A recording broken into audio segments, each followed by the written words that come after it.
salamat. Thank you po. Ah! Sino ako? Sino ako? Si Kuya Rab po.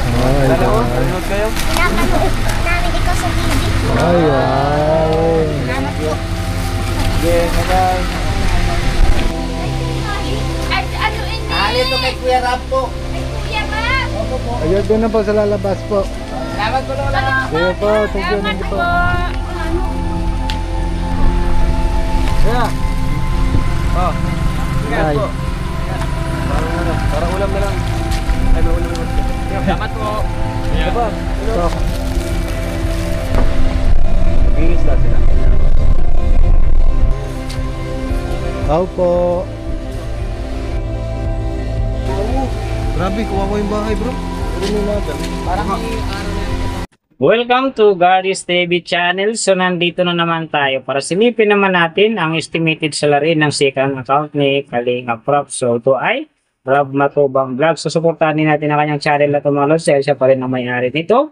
At saka ito ay request naman ni Idol natin. So Idol, maraming salamat sa iyong request. At di syempre sa pagsubaybay mo sa aking channel, ingat ka palagi dyan and God bless. So mga lods, kung bago pa kayo sa aking channel, pakiclick naman ang subscribe natin. And then syempre, pakipost na rin ang notification bell para lagi kayong updated sa ating video. So ano pa ba ang hinihintay natin mga lods? Let's go!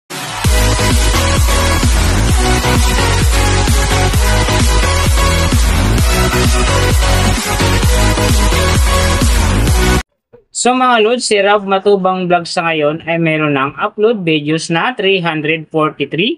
And then, meron na rin siyang subscriber na 533,000. So, may video views naman siya ngayon na 57,244,383. And then, yung kanyang country is PH. So, yung channel type naman niya is people. Then, yung account niya, ginawa ito noong February 2, 2020. So, doon naman sa kanyang total grade, nakakuha siya ng letter B. And then, sa kanyang social blade rank naman, nasa 183,069. So, doon naman sa kanyang subscriber rank, nasa 1,803. And then, sa kanyang video views rank naman, nasa 292,030. So, doon naman sa kanyang country rank, nasa 545. And then, sa kanyang people rank naman, nasa 1,367. So, nakita na natin yung kanyang ranking. Silipin naman natin yung kanyang last 30 days na subscriber. So, nakakuha siya dito ng 9K. Ang kinaganda lang dito mga lods kasi ang kanyang percentage ay umangat ng 11.1%.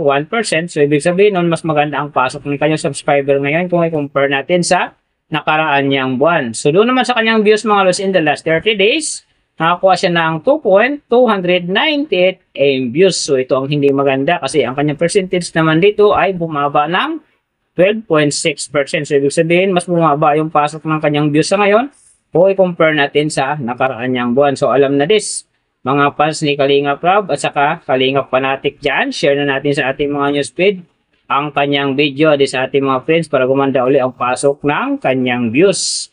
So, nakita na natin yung kanyang ranking, last 30 days subscriber, and then yung kanyang views. Silipin naman natin yung kanyang daily summary from subscriber, views, and then yung kanyang earning. So, sa kanyang subscriber mga lods, may 4 na araw kung nakita rito na umangat ng tig 1K. Simula noong October 12, nakakuha siya ng 1K. And then, nasundan naman ito ng October 17, nakakuha ulit siya ng 1K. So, pagdating naman dito ng October 22, nakakuha na naman siya ng 1K. Saka yung last, yung October 24, nakakuha ulit ng 1K. Kaya ang kanyang subscriber ngayon nasa 533,000. So, doon naman sa kanyang views mga lods yung mga ganda dito. October 15, nakakuha siya ng 94,000. And then, pagdating naman dito ng October 19, nakakuha siya ng 110,000. So, yung last na medyo maganda talaga sa kanya dito, yung October 25, nakakuha siya ng 187,000. So, yan ang magagandang views na nakuha niya mga lods. Pero sinasabi ko, hindi yun ganun kaganda kasi nga ang kanyang percentage dyan ay bumaba ng 12.6%. So, doon naman sa kanyang earning, tingnan natin dito yung October 15. So, sa kanyang low estimated, nakakuha siya ng $24. And then, sa kanyang high estimated naman, nakakuha siya ng $377 US dollars. So, ang mga yan naman mga lods, daily summary lang, mas maganda kung silipin natin yung naka-round off na from daily, weekly, and monthly para malaman na natin kung magkano na ngayon ang estimated salary ni Rob Matubang Vlogs dito sa YouTube. So, unahin natin yung kanyang daily average. So, sa daily subscriber, nakakuha siya ng 300. And then, sa kanyang views naman, nakakuha siya ng 76,587. So, doon naman sa kanyang daily, low estimated ng kanyang earning, nakakuha siya ng 19 US dollars. So, times natin sa 58, mayroon siyang 1,102. And then, sa kanyang daily, high estimated naman ng kanyang earning, nakakuha siya ng 306 US dollars. So, times natin sa 58, mayroon siyang 17,748. So, yan mga lods, ang kanyang daily average. So, pupunta naman tayo sa kanyang weekly average. So, sa weekly subscriber, nakakuha siya ng 2.1K. And then, sa kanyang views naman, nakakuha siya ng 536,109.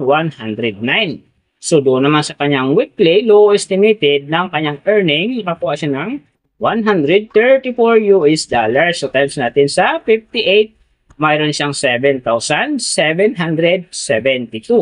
And then, sa kanyang weekly, high estimated naman ng kanyang earning, nakakuha siya ng 2,100 US dollars. So, times natin sa 58, mayroon siyang 121,800. So, yan naman mga lods, ang kanyang weekly average. So, pupunta naman tayo sa kanyang monthly average. So, sa monthly subscriber, nakakuha siya ng 9K. And then, sa kanyang views naman, nakakuha siya ng 2,297,589. So, doon naman sa kanyang monthly, low estimated ng kanyang earning, nakakuha siya ng 574 US dollars. So, times natin sa 58, mayroon siyang 33,292. And then, sa kanyang monthly, high estimated naman ng kanyang earning, nakakuha siya ng 9,200 US dollars. So, times natin sa 58, mayroon siyang 533,600. So, yan naman mga lods, ang kanyang monthly average. And then, yung nababanggit ko rito, or nakikita nyo is pawang estimated lamang yan. Nakabase lang tayo sa Social Blade website. Isang public website yan na kahit sino pwedeng mag-open para malaman kung magkano na ang estimated salary ng ating mga iniidolong YouTuber, vlogger, or influencer. Din mga lods, like ko sinasabi, palagi natutupad dyan yung low estimated kasi nga, hindi talaga natin kayang i-demand sa ating mga viewers na huwag mag-skip ng ads. Pero pwede pa rin naman yan, maging times 2, times 3, or maging times 4 pa yan kapag ang isang vlogger nakapag-viral ng kanyang video.